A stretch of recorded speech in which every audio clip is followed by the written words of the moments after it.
And welcome back to episode 162 of the Weekly Tech Rant with me, Jay. And me, Carl.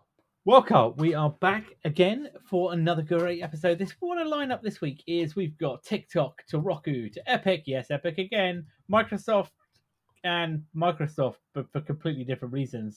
And just as we come on air, SpaceX third Starship flight test has completed. Though we're not quite sure what's happened to Starship, but it has been a success. But more on that in just a moment. So, a bit of a no tech rant rumor mill this week because I don't think there was anything really big on the rumor mill, was there? I didn't see anything that took my fancy. Not at all. No, maybe I've just been too busy 3D printing all the stuff, 3D print everything. It's got a little bit like that. I'm like, what can I print? Like, it has been a little bit crazy. I was saying to you as we were prepping for the show, I printed a post-it note holder. Other sticky notes are available, and I've got some new black filament that comes out really quite nice. Actually, I'm quite impressed with it. So like a nice black matte, nice. Okay. Yeah, it's a pretty smooth finish on it, so it's quite good. But yes, more on the bamboo later. Let's kick off the first story this week then, which is the TikTok ban. Now, if you had listened to some of our early shows going back to the Trump era, wasn't it? Really? Oh yes. Well, it's going to be Trump era again. It could be. So careful. President Trump tried to ban TikTok, didn't he, as part of his crackdown on Chinese tech companies. And we kind of thought that when Biden came to power, that kind of had passed, didn't it? Because it never really got actioned. But it seems now that it's quietly been ticking over in the background, and a new bill has gone through and passed the House, which is titled, very snappily, Protecting Americans from Foreign Adversary Controlled Applications Act. Wow, it's a mouthful. Which appears that really it doesn't explicitly ban TikTok, but it kind of sets out some precedences, doesn't it? What should happen here around TikTok? Basically what it is. It says this bill prohibits distributing, maintaining, or providing internet hosting services for foreign adversary controlled applications. So under this bill, the foreign adversary controlled applications directly or indirectly operated by ByteDance or TikTok or other social media companies that are controlled by foreign adversaries or be determined by the president to be a national security threat. So there's a lot of leeway there, but again, very targeted at ByteDance, TikTok there. Very much so. Yeah, it has passed the House of Representatives. It's off to the Senate. If it passes through the Senate, President Biden has already confirmed on X that he has tweeted or X'd or whatever that he will sign it if it gets as far as him. So at the moment, it would prohibit, wouldn't it, or stop these applications, such as TikTok, that are owned by Chinese organizations from being hosted in the US, wouldn't it? Yeah, or even used. So basically, it also prohibit Apple and Google from hosting the TikTok app in the US. Not necessarily outside the US, obviously, but basically the idea is that they're forcing TikTok or any other party to sell their application to a US-backed company.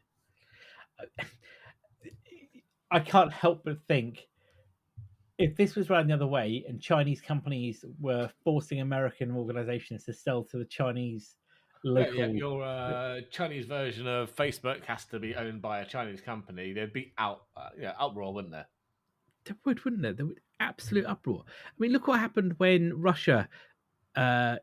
annexed all over, the Ukraine. Oh, well, sorry, I'll rephrase that. The application there. As in, and all of the companies that said they wouldn't do business because we weren't able to do sanctions in Russia, and Russia snapped up all of those organizations, didn't it? And said basically we're going to rebrand them or sell it, or we're going to force you to sell to the local version of the Russian entity. Yeah, exactly. There was uproar. There really was uproar. But and now this just sounds like the US doing the same.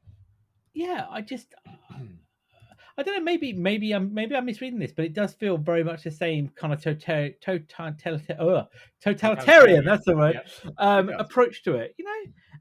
Yeah, I mean, and obviously TikTok or ByteDance, are saying they're not controlled by the Chinese government. They're not sending data to China. If the Chinese government asked, they would decline, say no. I mean, I don't know how you do that in China, but I'm pretty sure it's the same way around here.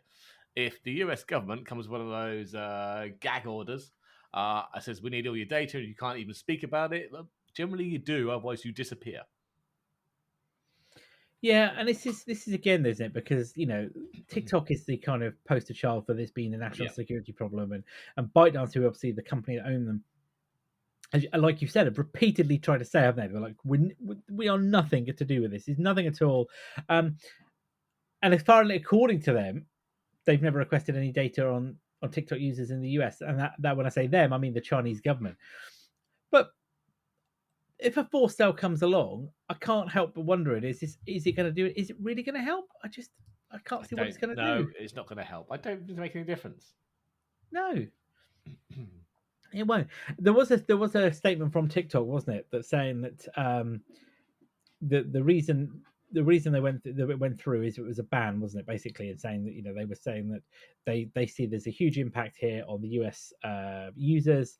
Was it Yeah, 7 million small businesses I wrote down, and 170 million Americans who use the service? I mean, that's quite a large chunk of that's a change lot. Yeah, when you consider what there's 330 million people in the US, I think, isn't it, something like that? yeah. Um, but the only one that made me chuckle here is that Trump has voiced his opposition to this. Yeah, he doesn't want it anymore, does he? No, because he says it would put more power into Meta. Make your If you, mind up, man. he's quoted as saying, if you get rid of if you get rid of TikTok, Facebook and Zuckerschmuck, that was his words, not mine, Yep. will double their business. I don't want Facebook, who cheated the last election, doing better. They are a true enemy of the people. Oh God! Right, okay, yeah.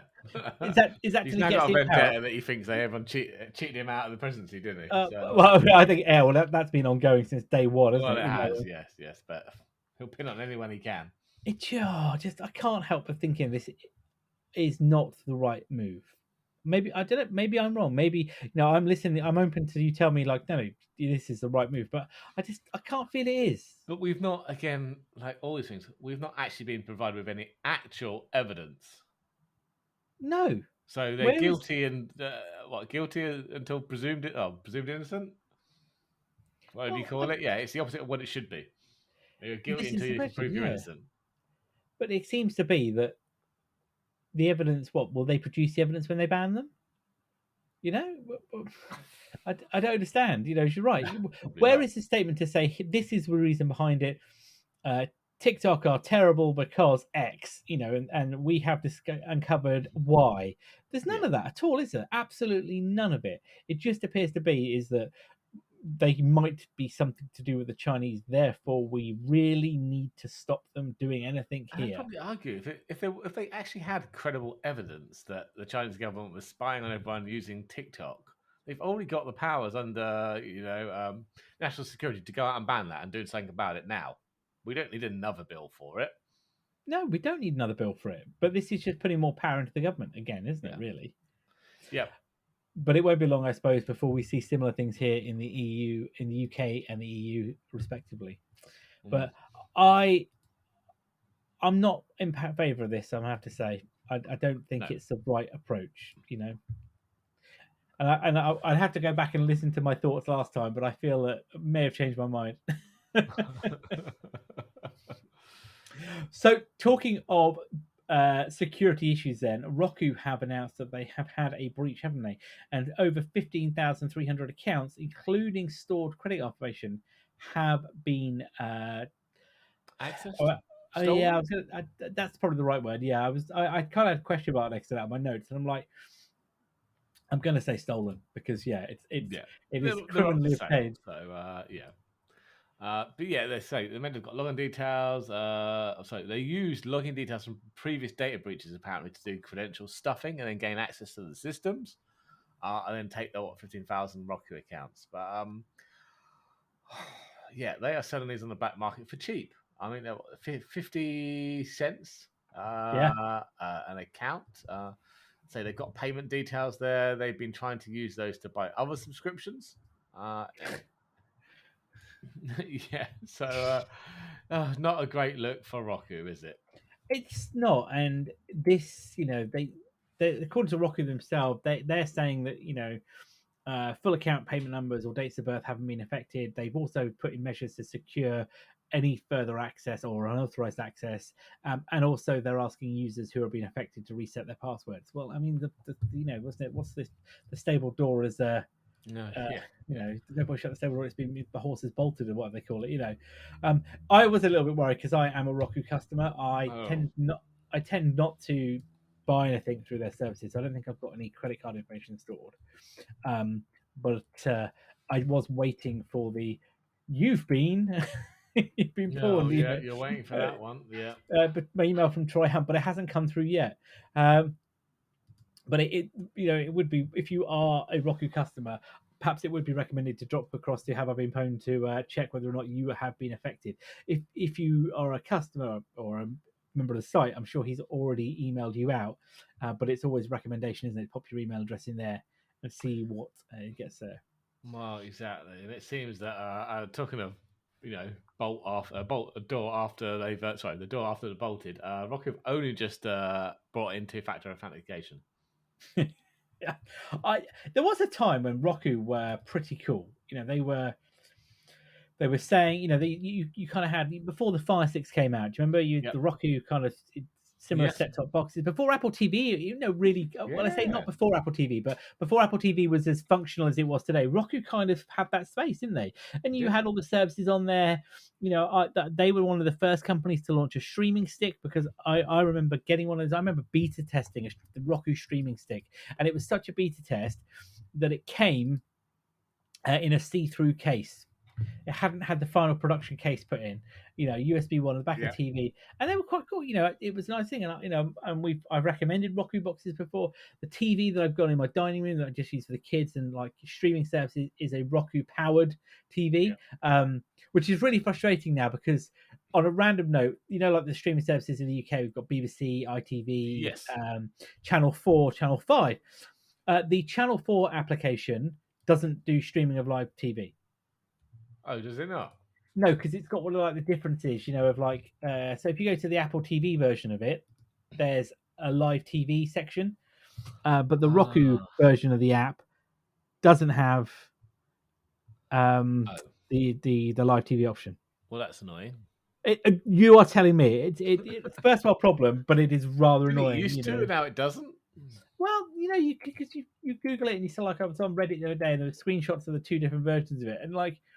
It's like that is the same app, but there's just one line difference between, the live, which is really frustrating because I was trying to watch them the other day and I was like, oh, that's not going to work then, is it? No, wait now and get on catch up. No, but that point about you said there about the credential stuffing piece, that is very common now, isn't it? There's so many breaches happen now. There's so many password kind of leaks that on the dark web, you can go off there and this is, what was it, 50 cents? There's some probably selling for cheaper, all that kind of stuff. Yeah, it just seems that you could buy this stuff and you can just create those databases and off you go and brute force stuff. And reality is you're going to hit something, aren't you? Out of 1,000 you're probably going to get 10 realistically, I bet. Maybe higher, I don't know. It just feels that this day and age, if you don't have complex passwords for every single account, you're doing it wrong. I stressed that massively, and I reinstalled a password manager or something the other day, but it is difficult.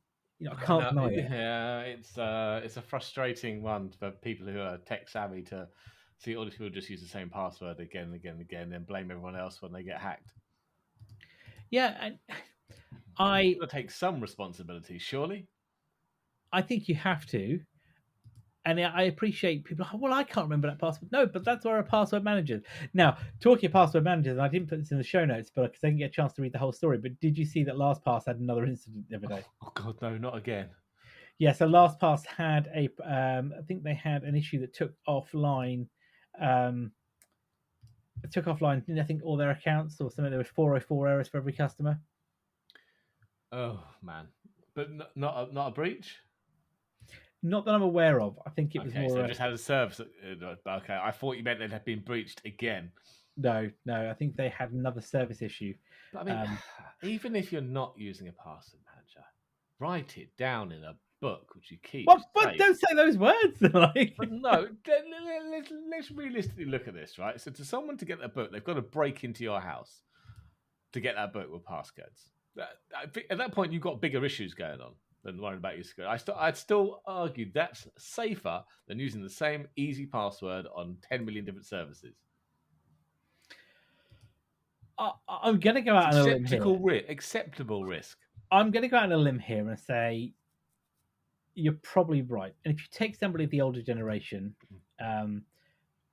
if I look at my grandfather, for example, he's in his late 80s, nearly 90 or so.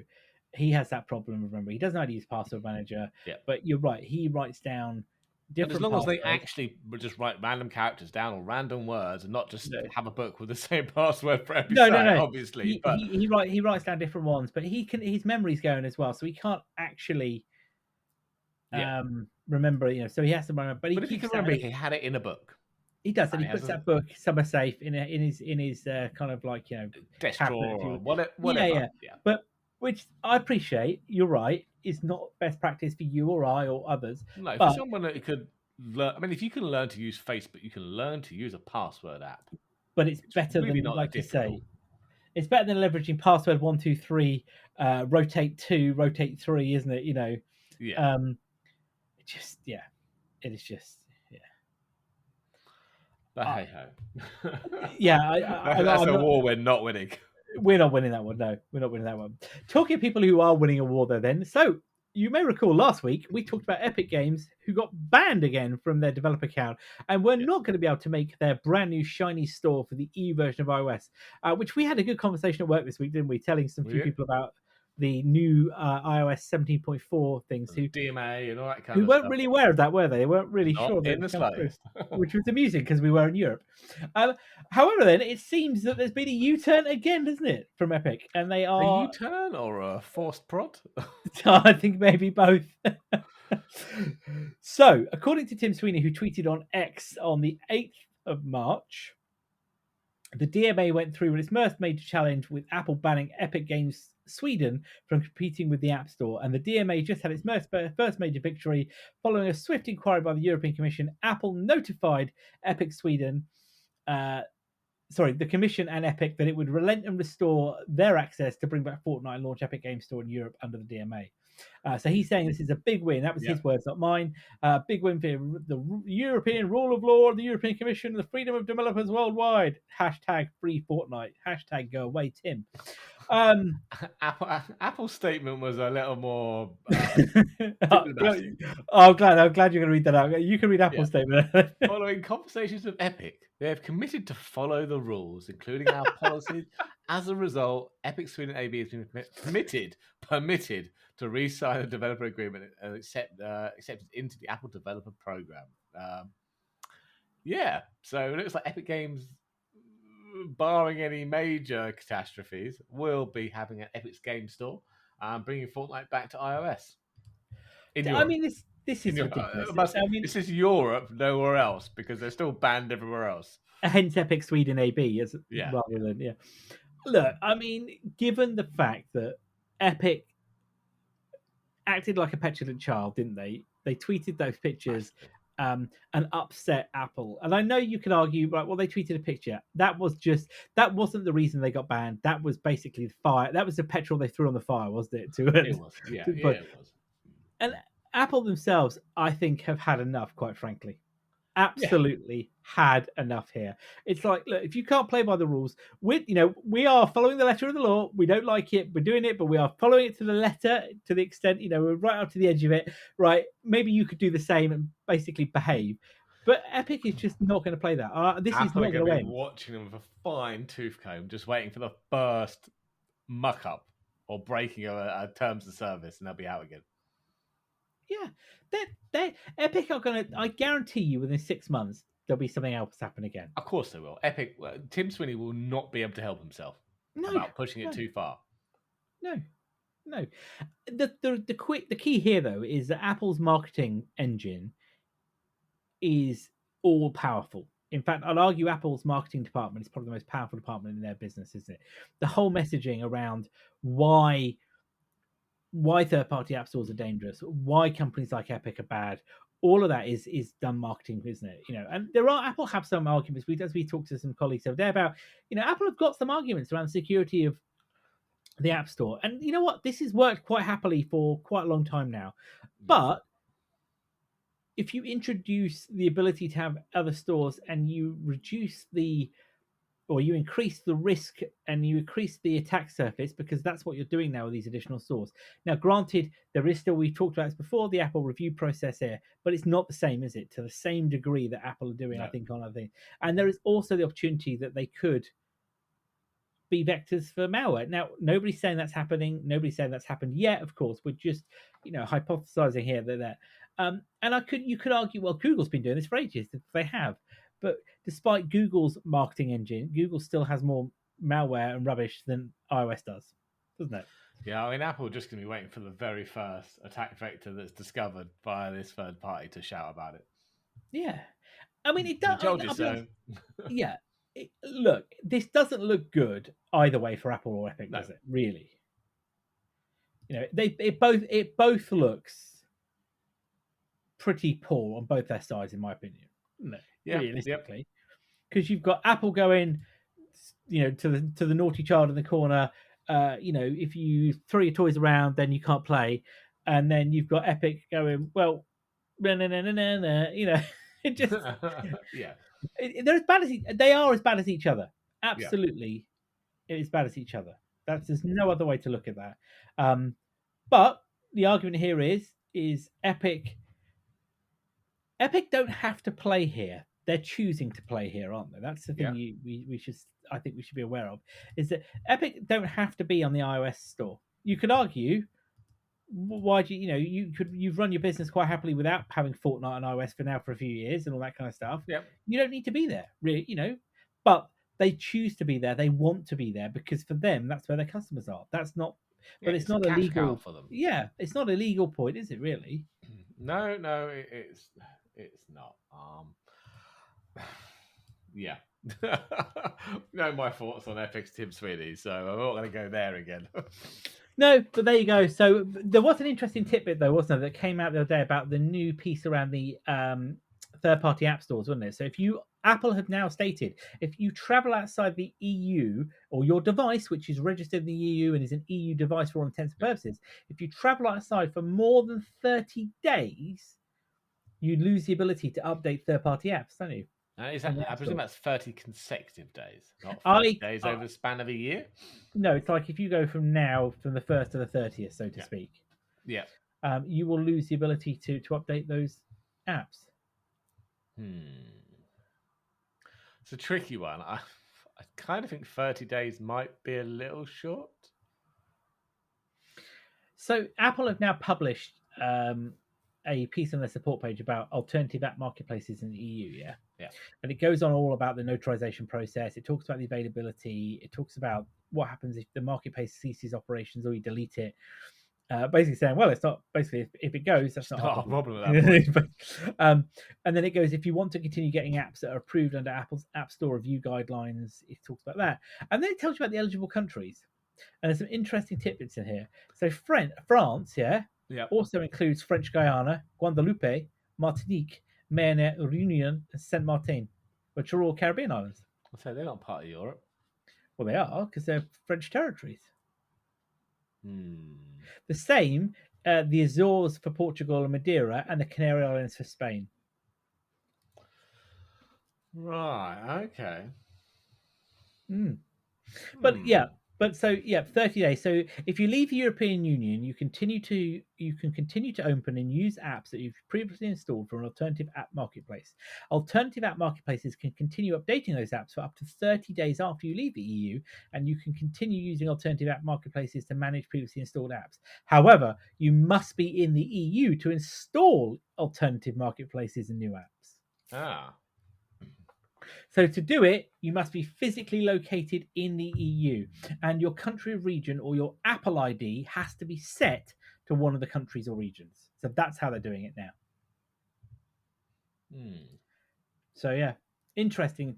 That's their approach on it. Okay, interesting. So, keeping the theme of breaches, then let's have a little chat about Microsoft, who have had a pretty bad week, haven't they? Let's be honest. Yes, they've had a bit of a bear infestation, haven't they? There's bears everywhere. Yeah, I mean, we heard about this one back in originally back in, was it last year some point? I think it was, yeah. Where they were breached by Midnight Blizzard, aka Cozy Bear, aka APT29, the Kremlin-backed hacking group. But it wasn't thought to be a huge breach at that point. Like, a couple of email accounts here and there, but they did do an update to a SEC filing the other day, also SEC filing, so Yeah, Securities Commission. Well, they basically said, they got access to a lot more systems than we realized, or it's changed over time because they've used the information they got from the first hack to go back in again, and they've got more emails, source code, all sorts of things, haven't they? They have.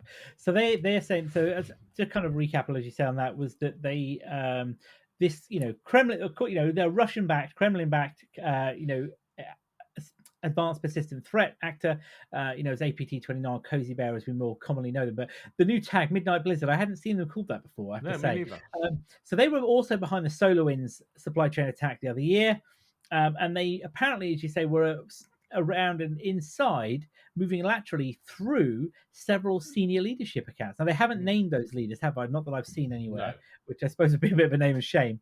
And they were inside those accounts, and they were reading, internal messages. They were stealing files, belonging to that leadership team. Also, ironically, the cybersecurity team and their legal department as well. And now the information they've stolen from that, they've used to try and take data out. Now that includes their source code. Now they must stress that none of it is customer-backed data or customer source code. Now that's what they're stressing here. It's all internal Microsoft data. But it just feels a bit like, if it's not Microsoft product that's causing CVs and vulnerabilities, it's now their own issues, isn't it, really? Well, maybe there's an upcoming product that can help with that. Well, there was a quote, wasn't there, on the register from CrowdStrike, Adam Mayers, who's counter-adversary operations leader at CrowdStrike, who quoted saying, today's 8K filing for Microsoft creates more questions for customers in the industry than it answers. And I'd have to agree with you, Adam. I think this starts to question a lot of things, isn't it, really? Yes, it does. Microsoft is, to use a terrible phrase, the £500 gorilla in the room, isn't it? When we talk about security, they are incumbent in most customers. They're incumbent, in nearly most of the Fortune 500 organizations, governments. There are other vendors available who do similar operations, but Microsoft typically provides productivity tools. They're also providing the security tools. Maybe they're also providing the identity and access tools through Entra. Without trying to, without being cynical and say, well, single vendor approach, I'm all for single vendor approach if in a certain vertical, but when it's a single vendor approach for everything. I think you've got to kind of worry here, haven't you? Because you've got no room to maneuver then, have you? I've always had the issue that we will sell you the operating system, we'll sell you the services, and we'll sell you the Office suite and the Azure stuff, but then we'll make you pay extra to have the security on top. Why is the security not baked in the first place? Or if you know how you need to secure this, why isn't that in the actual product? I think there's a conflict of interest there. There is. You've got no objectivity here, have you? Really, of like what is, how you see. If you're the vendor is like, oh yeah, we've got some security vulnerabilities this week. They come out from Office. Again, hang on, guys, don't you make Office? Yeah, but that's another team. Where's the incentive to do the good job on the coding and the security of Office if we can just make more money by selling them the security software to fix the bugs that should have been fixed in the product?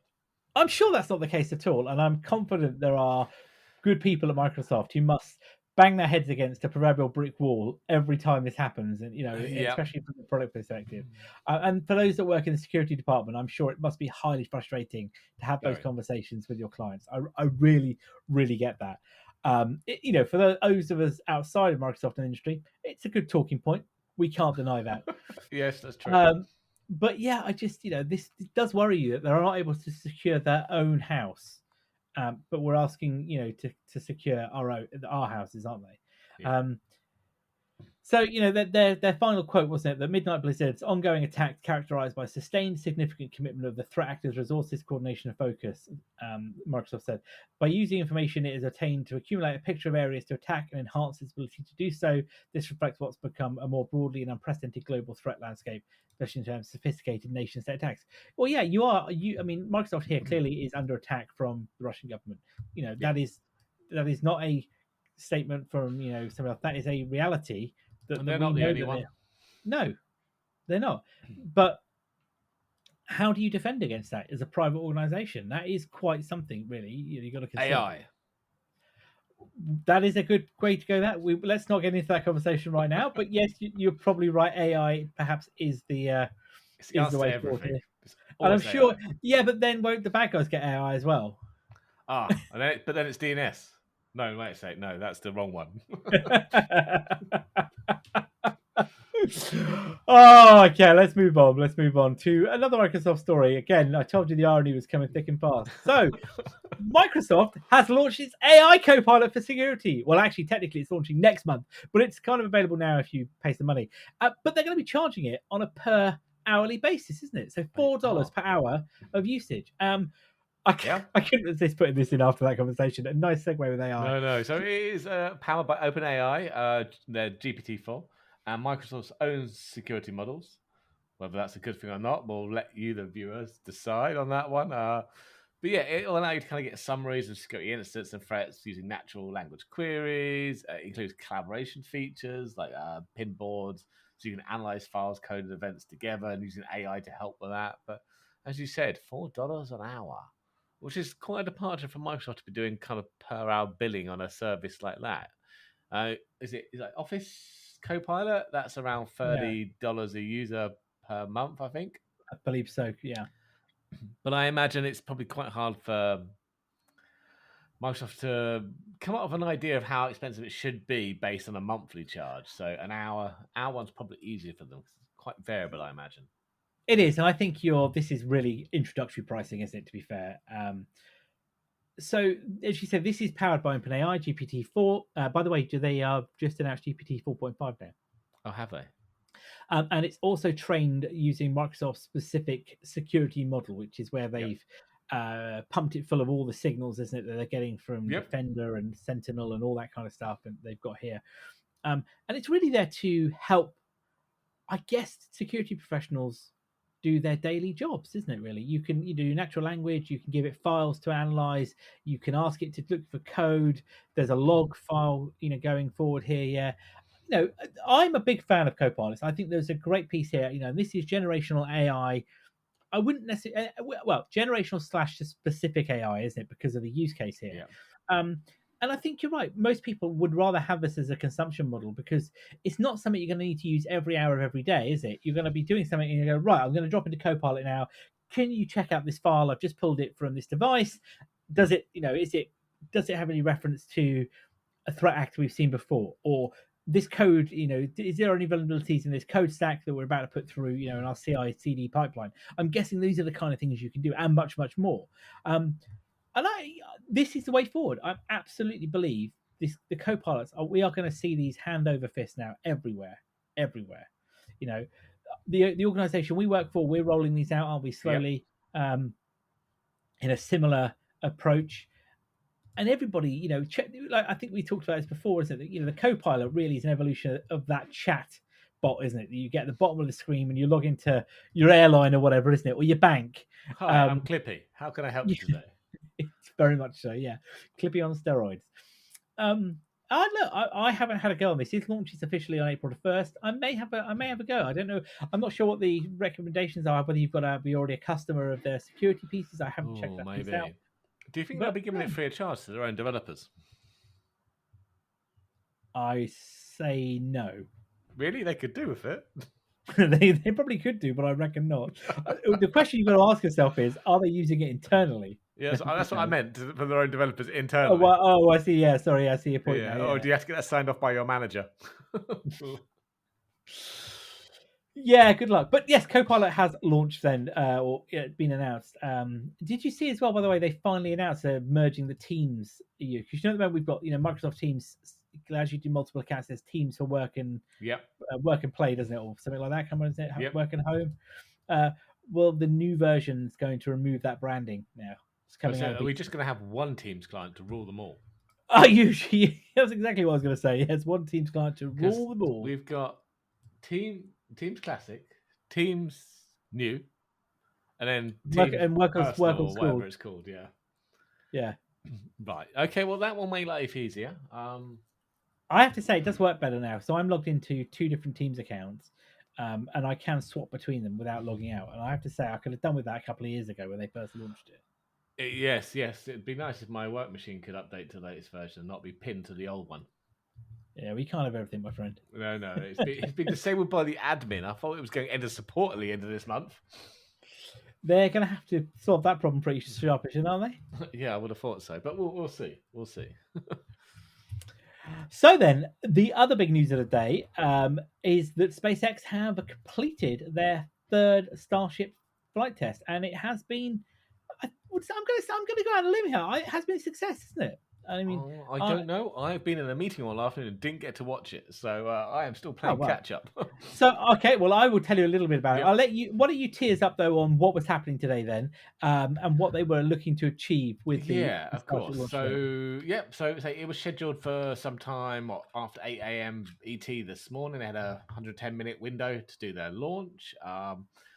Which they obviously apparently did, but what they were trying to test this time was successful ascent burn on both stages, opening closing of Starship's payload doors, a propellant transfer demonstration during the upper stage coast phase. I'm not sure what that actually means.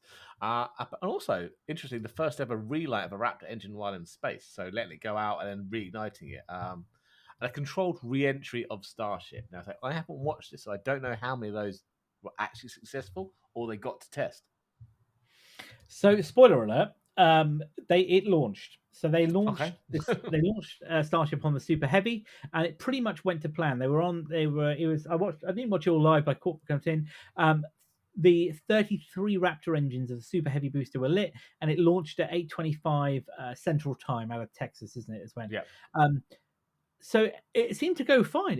So they had complete separation, from the staging. Yep. The booster came back down to Earth. But there was a loss of control as the booster came back through the descent phase, and apparently not all of the engines relit and do that. So the booster came down. So the flight path was out of Texas, across the Gulf of Mexico, across all the way down, sort of southerly path. Yep. With an impact in the Indian Ocean off the coast of Australia. When I say off the coast, some distance off the coast. 50 meters from the beach. Yeah. So one thing I will say before we go any further is apparently they had no plans to recover or reuse the vehicles used today. So neither the Super Heavy nor the Starship. Okay. Yeah. So no they controlled didn't landing or anything like that. No, so they took it up into orbit. They managed to get it through the staging, as we said.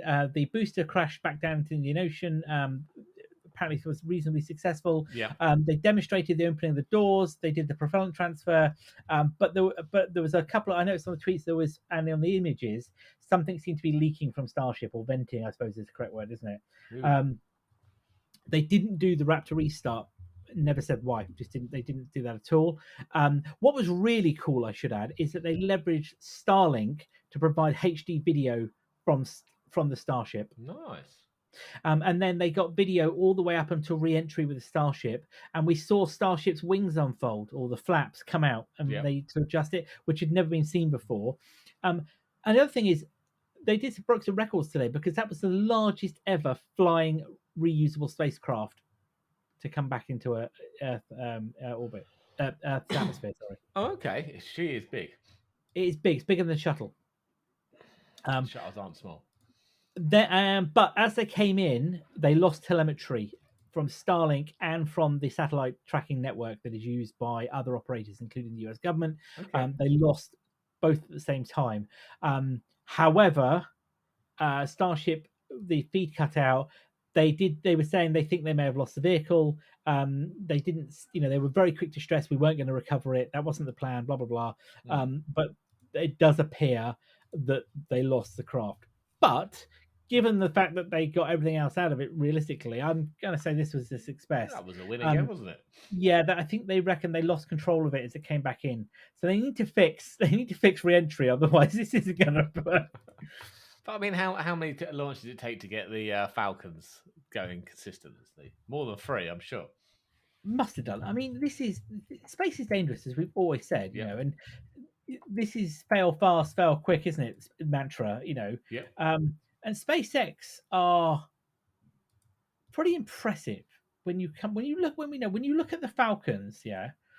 Falcons have done the Falcons themselves 308 launches, 266 landings, and 239 reflights of those boosters. And the Falcon Heavies have done 9 launches, 17 landings, and 14 reflights. How do you do 9 launches and 17 landings? Well, there's 3 stacks, isn't there? They've got the central bit. Okay. I was like trying to do the maths on that. I was like, that doesn't work. No. Right. And then sorry. Starship, and then like say Starship, we're at 3 launches here. You know, first one obviously they blew up the whole launch pad, didn't they? And got a surrounding area. Second one they kind of blew up the ship, didn't they? Yeah. And this one, they got it into space. Into space, it did a number of tests. I mean, definitely a success.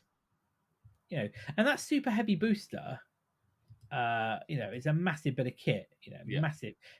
It carries, when I was reading it, I think they said with the booster and the Starship, the super heavy and the Starship, they loaded it with 4,300 metric tons of propellant. Okay. That's and the fact that they've lost this one again, I mean, obviously it's expensive, but it's impressive. The plan is, they want to launch these starships and put them in space so they can connect them together and have one which is not a passenger starship, but one is like a flying fuel tank, and they can then transfer fuel from that into the starship itself. That's clever. Yeah, impressive. So I mean, look, it was very cool seeing on the video if you get a chance, and it should be in the show notes, the flaps or the wings come out of Starship to show it kind of, as it comes through the plasma field. You see it kind of adjusting, the flight path with it. It was very cool. And I think what they said were with the shuttle, wings are heavy and expensive. So the fact that they can use flaps. And of course, they're going to land Starship using the rockets, aren't they? Which obviously the shuttle didn't do. Yep. That's going to be, something else. So having these flaps come out was quite impressive, so to speak. On the definitely going to have to go and watch that. Yeah, and Starship, and using Starlink to get the information back from Starship was very cool as well. But what a good way to demonstrate your capabilities. Yeah, you use it all together. Do you know how many Starlink satellites there are now?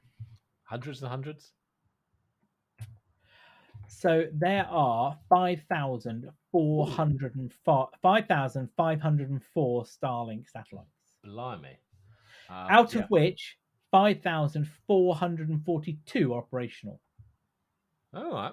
Have the others just failed or not been brought online yet? I think there's some failures in that.